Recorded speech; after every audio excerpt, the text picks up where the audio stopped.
हाय दोस्तों, this is Raghav Arora. सबसे पहले बहुत बहुत स्वागत है आप सभी का year Raghav Arora YouTube channel पर।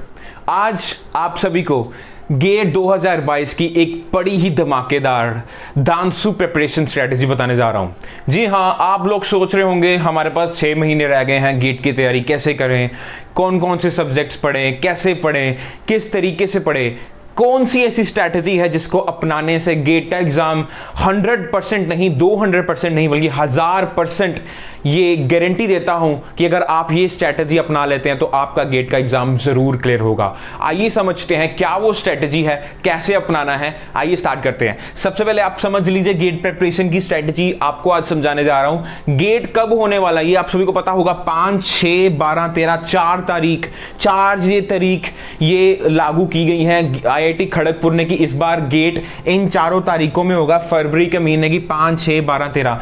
तो अपनी तैयारी कस लीजिए, अपनी कमर कस लीजिए, बिकॉज इस बार गेट 2022 आईआईटी खड़गपुर करने वाला है, जो मेरे हिसाब से एक मॉडरेट लेवल का पेपर सेट करेगा। ना ज्यादा टफ सेट करने वाला है, ना ज्यादा आसान सेट करने वाला है, बट गेट एग्जाम क्लियर कैसे करना है, क्या स्ट्रेटेजी है, आइए समझते हैं। सबसे पहली जो स्ट्रेटेजी का जो पॉइंट है वो आपको बताने चाह रहा हूं, बर्निंग डिजायर।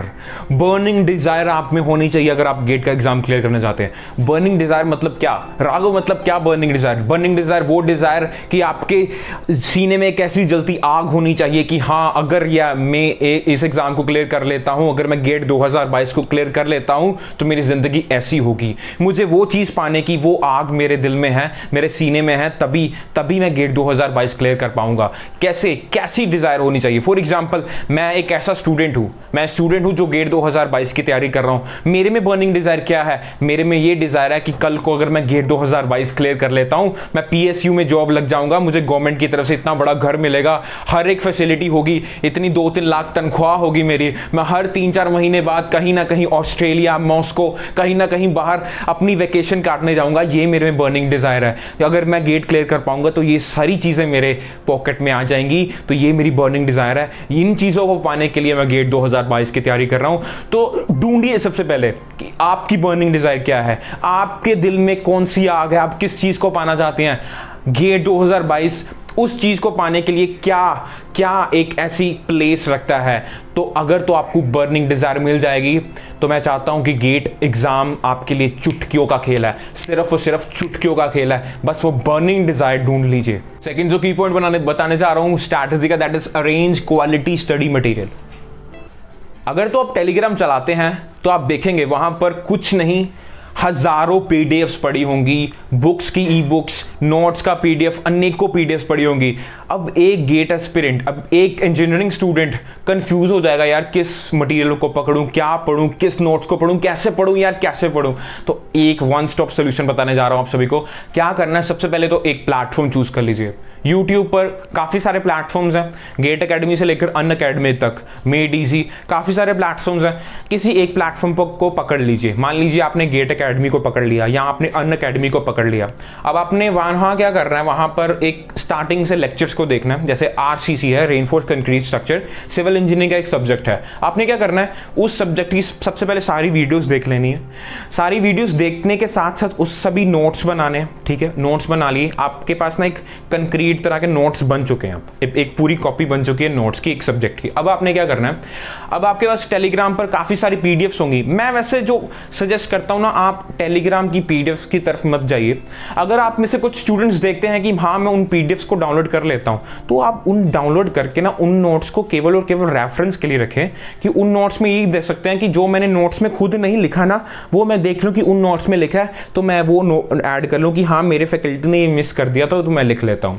मीन्स आप एक प्लेटफॉर्म पकड़िए, वहीं से क्वालिटी मटेरियल लीजिए। एक प्लेटफॉर्म पकड़ना है, वहीं से आपको क्वालिटी मटेरियल मिलेगा।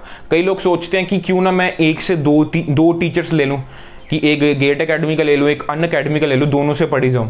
ये आपके लिए काफ़ी मुश्किल हो जाएगा गेट क्लियर करना। बिकॉज इसको कहते हैं नॉलेज डायरिया।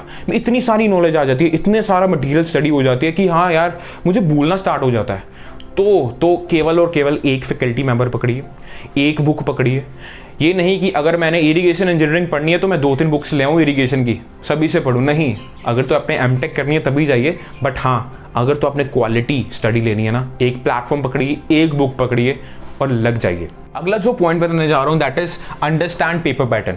कुछ स्टूडेंट्स क्या करते हैं, गेट का एग्जाम आ गया, वो गेट के सेंटर में पहुंच के एग्जाम देने, बट उनको ये नहीं पता कि उनका एग्जाम का पैटर्न क्या है, उनके एग्जाम्स में कैसे कैसे क्वेश्चंस पूछे जाने वाले हैं, कितनी नेगेटिव मार्किंग है, कितने क्वेश्चंस आएंगे। ये गलती मत करना। सबसे पहले समझ लेना कि गेट का पैटर्न क्या है। गेट का पैटर्न काफ़ी आसान है, हमें पता 65 क्वेश्चन आने हैं, 100 नंबर के क्वेश्चन आ रहे हैं, जिसमें 30 नंबर तक की कट ऑफ पहुंच जाती है क्लियर करने के लिए। तो मैं चाहता हूं आप सबसे पहले रिसर्च कीजिए कि गेट का एग्जाम कितने नंबर का आता है। जैसे मैंने बता दिया 65 क्वेश्चंस आते हैं, 100 नंबर का आता है, बट हाँ इसमें भी रिसर्च कीजिए कि हाँ कौन कौन सा सब्जेक्ट कितने कितने नंबर का रखता है। अगर आप इलेक्ट्रॉनिक्स के हैं, सिविल के हैं, मैकेनिकल के हैं, किसी भी ब्रांच से है ना, तो सबसे पहले ये देखिए कि कौन कौन सा सब्जेक्ट कितना कितना नंबर का वेटेज रखता है। बिकॉज अगर तो ज़्यादा वेटेज का रखता है, जैसे मैं सिविल इंजीनियरिंग ब्रांच से हूँ, मैं अगर आपको सजेस्ट करूँगा ना कौन कौन से सब्जेक्ट पढ़ के जाएँ, अगर आप पेपर का पैटर्न को सही तरीके में समझना चाहते हैं, तो सबसे पहले तो जियो टेक्निकल इंजीनियरिंग पढ़ जाए, बिकॉज वो 15 नंबर की आती है। तो अगर तो आपका कोई और ब्रांच है तो मैं आपको एक सजेशन देता हूं कि आप एप्टीट्यूड और इंजीनियरिंग मैथमेटिक्स, जो दोनों 15-15 नंबर की आ रही है, मतलब 30 मार्क्स, अगर आप इन दोनों नंबर को पढ़ लेते हैं ना, इन दोनों सब्जेक्ट्स को, तो आप गेट क्लियर आसानी से कर सकते हैं। बिकॉज इतना तो इंजीनियरिंग मैथमेटिक्स और एप्टीट्यूड इतना तो नंबर आपको दे देगा कि आप गेट क्लियर कर पाए। मीन्स सबसे ज़रूरी पॉइंट ये है कि सबसे पहले देखिए सारे सब्जेक्ट्स को, कौन कौन सबसे ज़्यादा वेटेज रखता है, उन सबको पहले पढ़िए, उन सबको पहले पढ़िए। तो पॉइंट बताने जा रहा हूँ that is identify weak and strong subjects. आप में से कुछ स्टूडेंट्स होंगे जिनका इंजीनियरिंग मैथमेटिक्स बिल्कुल जीरो होगा। आप में से कुछ स्टूडेंट्स होंगे जिनकी अपनी कोर सब्जेक्ट, फॉर एग्जांपल जैसे मैं अपनी बात करूँ, मेरा स्ट्रक्चरल इंजीनियरिंग काफ़ी वीक है, तो मैं क्या करूँगा, क्या मैं उस सब्जेक्ट्स पर ही लगा रहूँगा, या मैं ऐसा करूंगा मैं उन सब्जेक्ट्स को पकड़ूंगा जैसे इरिगेशन इंजीनियरिंग, जैसे ट्रांसपोर्टेशन, जियो टेक्निकल, जो मेरे स्ट्रॉन्ग सब्जेक्ट्स हैं जिनमें मैं फुल मार्क्स अटेन कर पाऊंगा। तो मेरे में क्या ऑप्शन, किस ऑप्शन को पकड़ूंगा, मैं दूसरे ऑप्शन को पकड़ूंगा। मैं अपने स्ट्रॉन्ग सब्जेक्ट्स पर काम करूंगा because they can assure me a good weightage. तो मेरी आपसे राय है कि अगर आपका कोई वीक सब्जेक्ट है ना, अगर बार बार इसको कर रहे हैं फिर भी आपको रिजल्ट नहीं मिल पा रहा, उन सब्जेक्ट्स को उतना ही पढ़िए जितना ज़रूरी है, या उन सब्जेक्ट्स को छोड़ भी सकते हैं। बिकॉज अब जो टाइम आ चुका है ना, सिर्फ और सिर्फ आपके पास 5-6 महीने हैं, उन सब्जेक्ट्स पर जोर कीजिए जो आपके स्ट्रॉन्ग है, because they can assure you better marks. सबसे तगड़ा आज का जो पॉइंट बताने जा रहा हूँ दैट इज अटेम्प्ट और analyse PYQ, that is previous year questions. GATE aspirant सबसे बड़ी गलती ये कर जाते हैं कि वो गेट के क्वेश्चंस नहीं लगा कर जाते, वो गेट के उन प्रीवियस ईयर क्वेश्चंस को लगा कर ही नहीं जाते। गेट, मैं समझता हूँ गेट कभी नहीं अपने क्वेश्चन को रिपीट नहीं करता, बट हाँ अगर तो आप सिविल इंजीनियरिंग से बिलोंग करते हैं ना, अगर तो आप जियो टेक्निकल इंजीनियर पढ़ चुके हैं, तो अगर आपने पहले चैप्टर ओरिजिन ऑफ सॉइल के प्रीवियस ईयर क्वेश्चंस देखे होंगे तो वहाँ देखा होगा एओलिन सॉइल वाला ना जो टॉपिक है ना, वहाँ से हर बार कोई ना कोई क्वेश्चन आया। कभी कभार क्वेश्चन ये दे देते हैं कि कोई ऐसा डिपॉजिट बताओ जो हवा से बना हो, कभी कभार ऐसा दे देते हैं tell me that soil which is made by wind. तो ऐसे ऐसे क्वेश्चंस, बिल्कुल सेम क्वेश्चन नहीं आएगा, मीन्स उसको ना थोड़ा तोड़ मड़ोड़ कर दे देंगे। मीन्स प्रीवियस ईयर क्वेश्चंस एक गेट एस्पिरेंट की लाइफ में बहुत ज़्यादा इंपॉर्टेंस रखते हैं। अगर तो आप बिल्कुल सीरियस है ना अपनी प्रिपरेशन को लेकर, तो आप गेट PYQ की कोई बुक खरीद लीजिए। मैं आपको सजेस्ट कर देता हूँ, जो मैं बुक पढ़ रहा हूँ दैट इज़ गेट एकेडमी की बुक है।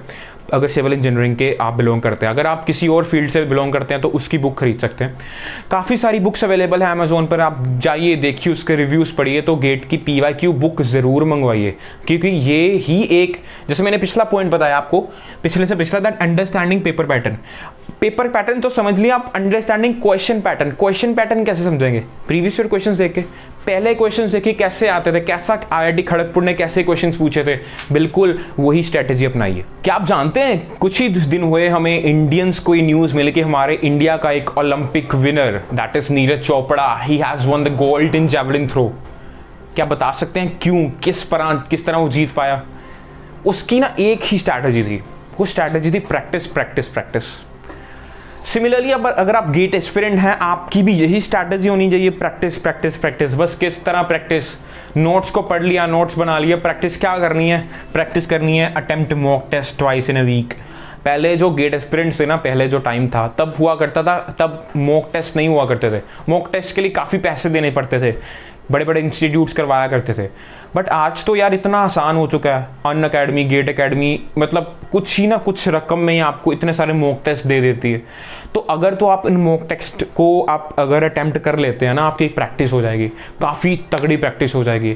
फिर उसी तरह नीरज चोपड़ा की तरह आप भी एक ना एक दिन ज़रूर गेट क्लियर करेंगे। एक ना एक दिन क्यों यार, गेट 2022 क्लियर कर पाएंगे बड़ी अच्छी तरीके से। आज के दिन की जो सबसे बेस्ट स्ट्रैटेजी बताने जा रहा हूँ, सबसे बेस्ट आखिरी पॉइंट है जो क्या है, रिवाइजिंग शॉर्ट नोट्स। सबसे पहले नोट्स बना लिए, अब क्या करना है, शॉर्ट नोट्स बनाने। शॉर्ट नोट्स कैसे बनाने हैं, अगर तो आपकी पूरी किताब, पूरी कॉपी जो नोट्स बनाए, अगर वो 100 पेजेस की है ना, 100 पेजेस की है, मीन्स आपकी शॉर्ट नोट्स में कितने पेजेस होने चाहिए, सिर्फ और सिर्फ 10।